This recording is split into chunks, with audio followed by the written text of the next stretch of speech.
You're scrolling Instagram and every fitness influencer is sitting in a freezing tub looking like they achieved enlightenment. Ever wonder if this actually works? Or if you're watching people suffer for sponsorship money? Today, I'll explain cold plunges like you're 5 years old. By the end, you'll understand which benefits are backed by science, which ones are pure hype, and whether this is worth trying or just another way to separate you from your money. Most people think cold plunges are some ancient health secret, but really, cold water exposure became trendy because athletes did it first. Then Wim Hof made it look mystical. Then Joe Rogan talked about it on his podcast. Suddenly, everyone with a following bought a $10,000 tub for their backyard. The basic idea is simple. You sit in cold water between 40 and 60 degrees. You stay there for 2 to 10 minutes. Your body freaks out. Your nervous system kicks into overdrive. And when you get out, you feel like you conquered something. Here's what actually happens inside your body. The second cold water hits your skin, survival mode activates. Your heart rate spikes, your blood vessels squeeze tight to keep your core warm. Adrenaline floods your system. Your breathing gets shallow and panicked unless you force it calm. This is your sympathetic nervous system screaming at you to escape danger. But if you stay in and breathe through it, something shifts. Your body realizes you're not dying. It starts adapting. And when you finally step out, your system floods with dopamine. That's the feel-good chemical that makes you alert, focused, and euphoric. This is why people say cold plunges make them feel amazing. They do. That dopamine surge is real. Studies show cold water can increase dopamine levels by up to 250%. That boost can last for hours. This is the same chemical your brain releases when you accomplish something hard. So yes, cold plunges genuinely improve your mood and energy. That part is not hype. But here's the catch. That boost happens because your body thinks it survived something dangerous. It's not magic. It's just stress training for your nervous system. Now here's where it gets interesting. Cold exposure also activates something called brown fat. Unlike regular white fat that just stores energy, brown fat burns calories to create heat. Cold plunges can increase brown fat activity. This means your body burns slightly more calories to warm itself up. Influencers love to claim this will transform your metabolism and melt away fat, but the science tells a different story. The calorie burn from cold plunges is tiny. We're talking maybe 50 to 100 extra calories burned. That's less than a banana. You're not losing weight from sitting in cold water. You lose weight from eating better and moving more. The metabolism claims are massively overblown. Let's talk recovery, because this is where athletes swear by cold plunges. After intense workouts, your muscles are inflamed. Cold water reduces that inflammation by constricting blood vessels. It slows down metabolic activity in your tissues. This can reduce soreness and help you feel better faster.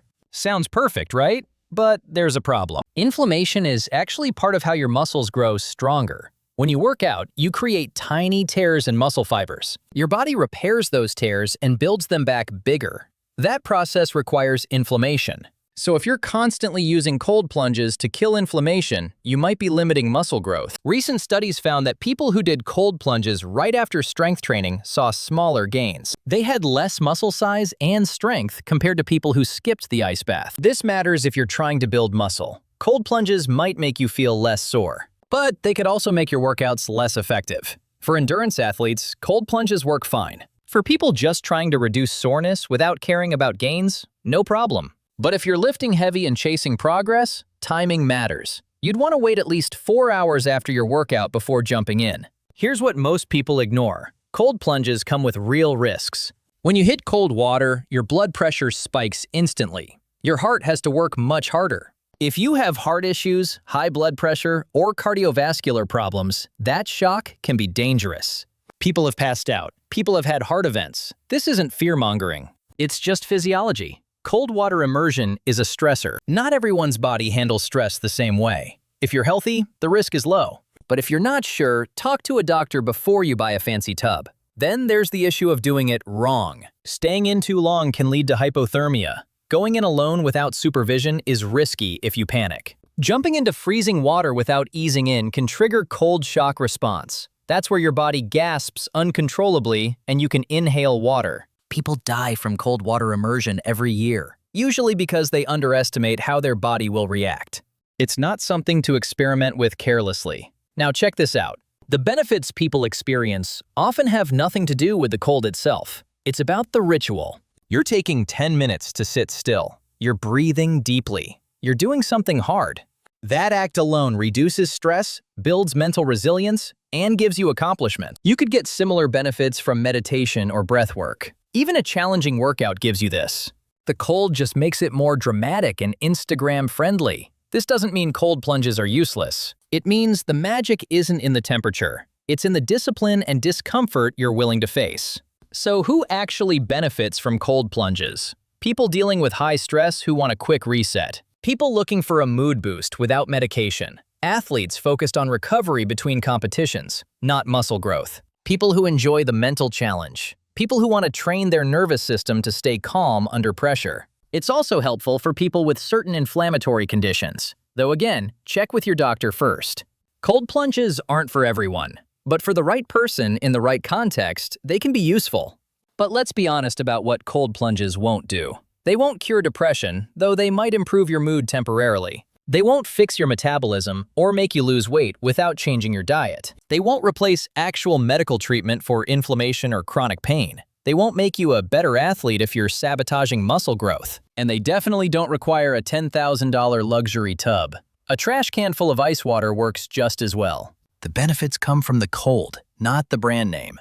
Here's another thing people don't talk about. Cold plunges can become addictive. That dopamine hit feels so good that people start chasing it daily. They convince themselves they need it to function. This turns a potentially useful tool into a crutch. You don't need cold water to feel good or perform well. Your body is perfectly capable of those things naturally. Cold plunges are a supplement to a healthy lifestyle. They're not the foundation. If you can't get through your day without an ice bath, that's a dependency issue. The research on long-term effects is also pretty limited. Most studies look at acute responses, not what happens after years of daily cold exposure. We don't know if there are downsides to constantly stressing your cardiovascular system this way. We don't know if benefits plateau or diminish over time. We don't know if some people develop tolerance where the dopamine boost stops working. The science is still catching up to the trend. That doesn't mean cold plunges are dangerous. It means we should be humble about claiming we know everything they do. Here's why this matters to you. Cold plunges are one of many wellness trends that get sold as life-changing. The reality is more modest. They offer real benefits if you use them correctly, but the hype online makes them seem like a miracle cure. That's where people waste money and get disappointed. You don't need expensive equipment. You don't need to do it every day. And you definitely don't need to post about it to get the benefits. You just need cold water, a timer, and discipline. So to recap, cold plunges boost dopamine and improve mood. They reduce inflammation temporarily and train your stress response. The metabolism and weight loss claims are exaggerated. They can hurt muscle growth if done right after strength training. They come with real risks for people with heart issues. You don't need fancy equipment. The benefits are real, but modest. Much of the magic comes from the ritual and mental discipline, not just the cold itself. So here's the real question. Are cold plunges a legitimate tool for managing stress and recovery? Or just another overpriced wellness fad where your trash can delivers the exact same benefits as a luxury tub while influencers cash their sponsorship checks?